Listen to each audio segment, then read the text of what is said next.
اللهم صل على محمد وآل محمد। সাহাবা জীবন প্রশান্তির ছোঁয়া। হামেদ আল লাফাফ রাদিয়াল্লাহু আনহু এর জীবন থেকে। রাসূল সাল্লাল্লাহু আলাইহি ওয়াসাল্লাম এর প্রিয় সাহাবী ছিলেন হামেদ আল লাফাফ রাদিয়াল্লাহু আনহু। এক শুক্রবারে জুমার নামাজের সময় আর বেশি বাকি নেই। এই মুহূর্তে বাড়ির পোষ্য গাধাটি অজানা গন্তব্যে উধাও হয়ে গেল। ওদিকে গম মাড়াইয়ের মিলে পড়ে আছে তার একমাত্র খাদ্য আটা।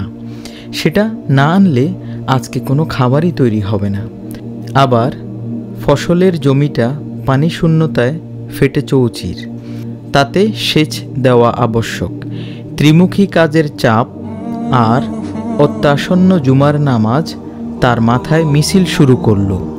তিনি নীরবে কিছুক্ষণ ভাবলেন, এরপর জাগতিক কর্মগুলো চিন্তা বাদ দিয়ে ছুটলেন মসজিদ পানে।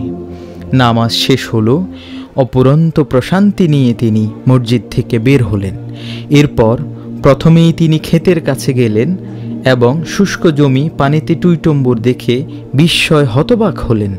জানতে পারলেন পাশের জমির মালিক নিজের ক্ষেতে পানির লাইন ছেড়ে দিয়ে ঘুমিয়ে পড়েছিলেন। ফলে পানি উপচে তার জমিটাতেও সেচের কাজ হয়ে গেছে। বাড়িতে এসে দেখেন গাধাটি আস্তাবলে সুন্দর করে বাঁধা।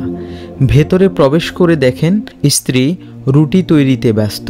আল্লাহর রাসূলের প্রিয় সাহাবী খুব অবাক হলেন। ব্যস্ত হয়ে তিনি স্ত্রীর কাছে জানতে চাইলেন, কিভাবে কি হলো? উত্তরে হামেদ আল লাফাফের স্ত্রী বললেন, হঠাৎ আমি গেইটে কড়া নাড়ার শব্দ পেলাম। গেট খুলে দিতেই গাধাটি বাড়িতে ঢুকে পড়ল। ওদিকে এক প্রতিবেশীর আটা মিলে পড়েছিল। তারটা আনতে গিয়ে ভুলে আমাদের আটা নিয়ে আসে। পরে বুঝতে পেরে আমাদের আটা বাড়িতে পৌঁছে দিয়ে গেছে। স্ত্রীর বক্তব্য শুনে হামেদ রাদিয়াল্লাহু আনহু আকাশের দিকে মাথা তুলে মহান প্রভুর প্রতি কৃতজ্ঞতা আদায় করলেন।